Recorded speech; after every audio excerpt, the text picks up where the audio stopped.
Drug and cosmetic act मध्ये किती sections आहेत? So drug and cosmetic act मध्ये खूप सारे सेक्शन्स आहेत.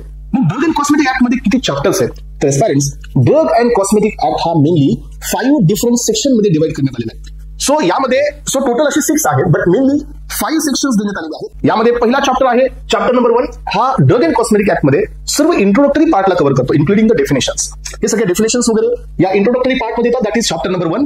चॅप्टर नंबर 2 जो आहे तो आपल्या या ड्रग अँड कॉस्मेटिक ऍक्टच्या अंडरमध्ये ज्या ऍडमिनिस्ट्रेटिव्ह बॉडीज या ठिकाणी इस्टॅब्लिश करण्यात आल्या, ह्या चॅप्टर नंबर 2 च्या अंडरमध्ये करण्यात आल्या. तर पेरेंट्स, सो लक्षात घ्या, या चॅप्टरला जोपर्यंत तुम्ही क्लिअर करणार नाही तोपर्यंत तुमचा जो ड्रिंक अँड सी ऍक्टचा जो सिक्वेन्स आहे तोही क्लिअर होणार नाही. यानंतर चॅप्टर नंबर 3 हा कोणत्या कंडिशनला या ठिकाणी रिप्रेझेंट करतो? चॅप्टर नंबर 3 हा import of the drug and कॉस्मेटिक्सला या ठिकाणी रिप्रेझेंट करतो. याचा अर्थ तुम्हाला हे सांगायचं आहे की chapter number 3 is related to the drug import और कॉस्मेटिक इम्पोर्ट.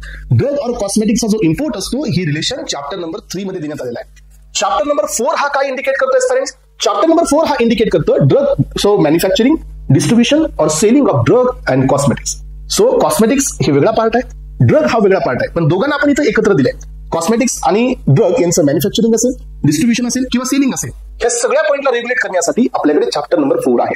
यानंतर चॅप्टर नंबर 5 काय इंडिकेट करतो? सो चॅप्टर नंबर 5 इंडिकेट करतो provision related to the Ayurveda, Siddha and Unani यांना रिप्रेझेंट करतो. आणि जो चॅप्टर नंबर 6 असतो तो इंडिकेट करतो मिसलेनियस कंडिशन्सला.